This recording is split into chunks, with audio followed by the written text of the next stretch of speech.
have live in Los Angeles. This is The Herd on all our platforms. Fox Sports Radio, iHeartRadio, Sirius XM Channel 83, and right here in living color, FS1. Now, on the radio side, you will hear Joy Taylor. I can see here right there. You will not see, you will hear Joy Taylor because, obviously, with the virus, we're in a different situation. We are stringing this puppy together. It's unique, but I'm driving to work every day.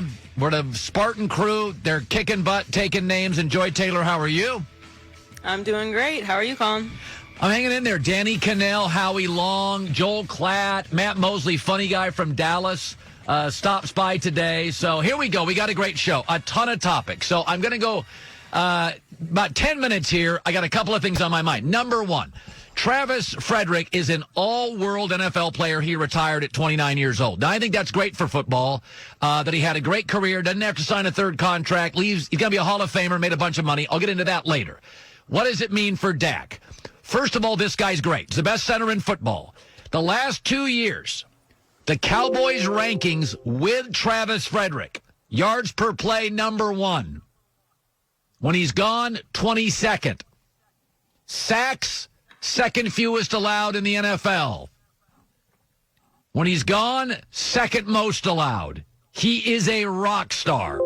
And Dallas's O-line, we've said this for the last year, it's not a revelation, is getting old. Tyron Smith entered the league at 20. He's an old 29. Zach Martin is excellent. He's an older 29. It's starting to deteriorate. This is the first sign for a great guy who retired at the perfect time. This is what I've been saying about Dak Prescott. Teams in leagues with salary caps get bad fast when they sign good players, Dak Prescott, to great contracts. Joe Flacco, Ravens, great organization, great roster, signed a good player, Joe Flacco, to a great contract. They weren't the same for 3 years. Brandon Cooks with the Rams. They get rid of him tomorrow. Good player, great contract for his skill set. You can't do it in salary cap leagues. You can get away with it if you're the Yankees, maybe the Dodgers, maybe the Red Sox. Can't get away with it in hockey, basketball, and the NFL.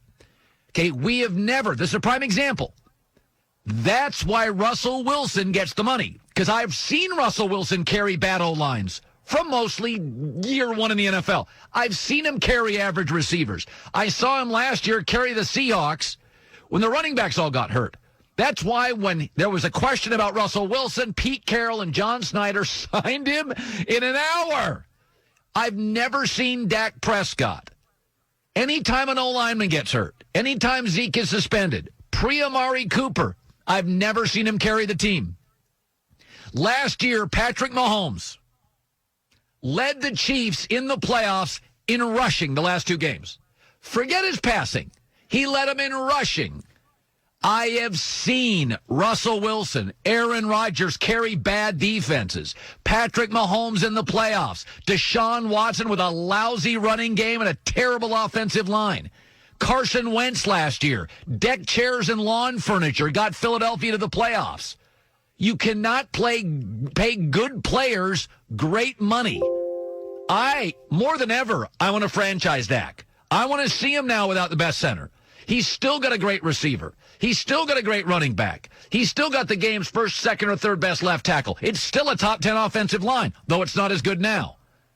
But you can't do this. You cannot do it. And I like Dak. I've said this before. I like him. But there's a reason. Every time somebody gets hurt or suspended, Dak's numbers go down. He does not have the ability to take average parts and elevate them. That defines Russell Wilson. That defines him. That's who Russell Wilson is.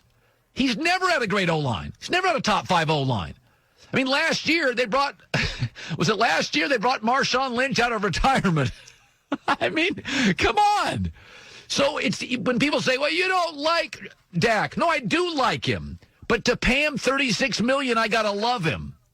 And he has never shown an ability to carry. And this is why Patrick Mahomes and Carson Wentz and Aaron Rodgers and Russell Wilson and Deshaun Watson, I'm going to pay him whatevs. I'm going to pay. Give me the check. Let me sign him, and I'll pay him early. With Dak, now I'm more inclined than ever to wait. Let's see what he can do, because he still has Zeke, still has Tyron Smith, still has Zach Martin, still has Amari Cooper. He's got a Super Bowl winning head coach. Let me see what you can do when you don't have everything perfectly aligned. My guess is not as good. I want to shift to this.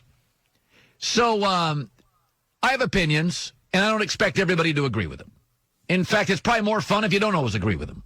I don't think I'm a contrarian. I tend to see things through a business perspective, although I'm pro-mobility. I'm pro-mobility for players, not because I love all the players, because I think from a business standpoint, all Americans have the right to be mobile. So I'm going to support a Kevin Durant. I'm going to support a LeBron James. I'm going to support great players, baseball players, Mookie Betts going Boston to Los Angeles. I support all players all the time having mobility because it's good business.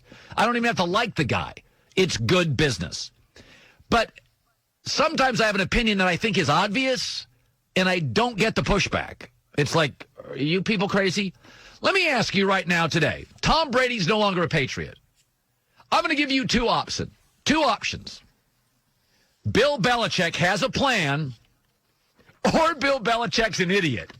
I'm going to go with the former. He's got a plan. So yesterday, they released kicker Steven Gostkowski. He's arguably the second or third best kicker in NFL history. He's got years left to kick. Why would they do that?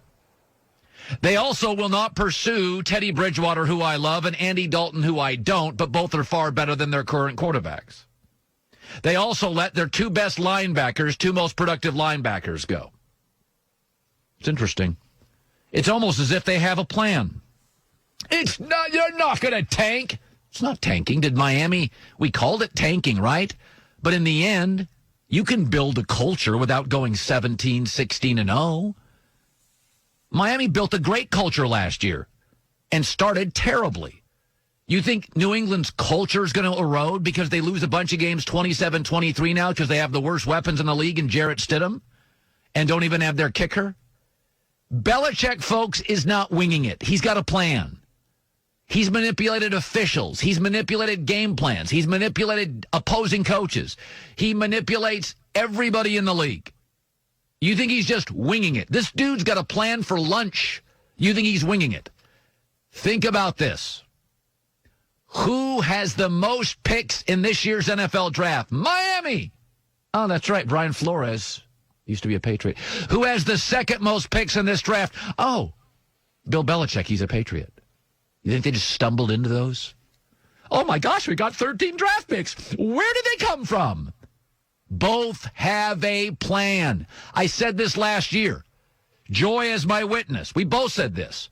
Even when what were the Dolphins at one point? They were 0 in September, and everybody was banging on them. And Joy and I went out and said, I love what they're doing. They're playing their butt off. They got rid of a lot of good players, but remember we said there's being bad and there's being bad with a plan. Miami was bad with a plan, and by the end of the year, they won 5 of their last 9 games. Think about this. Belichick has 12 draft picks for this draft. Next year, they're going to get a compensatory pick for Brady, Jamie Collins, and Van Noy.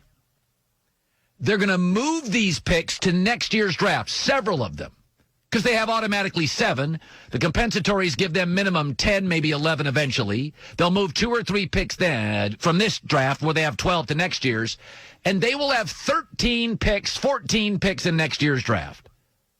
And 2 great quarterbacks coming out.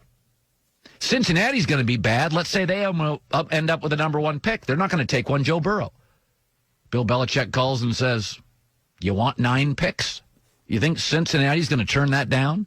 In a division with Big Ben, Lamar Jackson, and Baker Mayfield and those rosters, Cincinnati gets their quarterback this year. They're going to turn that down. Belichick's got a plan. The plan is moving picks he has this year to next year, going into next year's draft with his normal picks, his multiple compensatories, a handful pushed to next year, having 12 to 13 or 14 picks, willing to give up 9 if they go 6-10, lose a lot of close games, maintain the integrity of their culture in a draft with the 2 best college prospects since Andrew Luck. They don't have to be the worst team in the league. If Cincinnati's the worst, they're not going to take 9 picks from New England. If the Giants are the worst, and they'll be bad, they're not going to take 9 picks. They don't need to get Trevor Lawrence. They could get Justin Fields. They just need one of the 2. This is amazing to me. This is not difficult. They don't need all their picks this year. They're going to get compensatories for Brady and Collins and Van Noy. They're going to move a handful of picks this year to next. And they're going to have 8-9 picks they're willing to give to every team above them in the draft that already has a quarterback. Arizona could be bad. They're not going to draft another quarterback. Cincinnati, Giants could be bad. They're not going to draft another quarterback. You don't think the Giants or the Bengals or Arizona wouldn't take 8 picks from New England if the Patriots finish 6-10 and call and say, we want a quarterback? Kyler Murray needs help. Daniel Jones needs help. Joe Burrow's going to need help.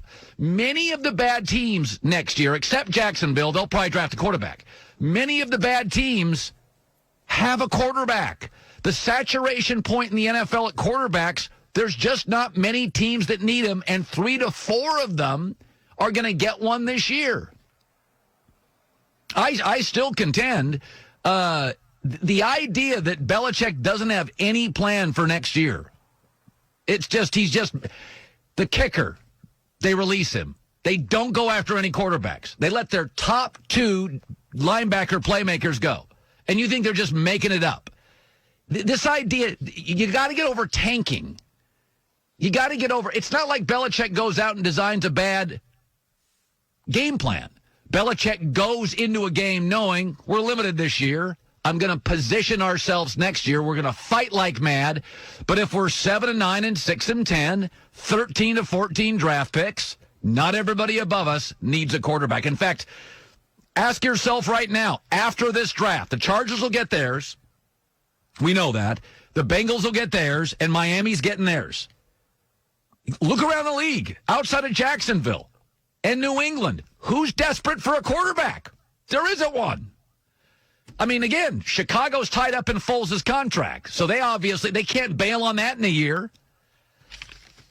This is not a difficult one, right? You think either Belichick's dumb or has a plan. Which one do you think sounds right? They're not winging it here. Oh, it's so exciting. God, I'll get it. Maintain my love for New England. Just a little year hiccup. Market goes down briefly, pops back up in New England. It's all very good. Coming up next, why Travis Frederick's retirement is great.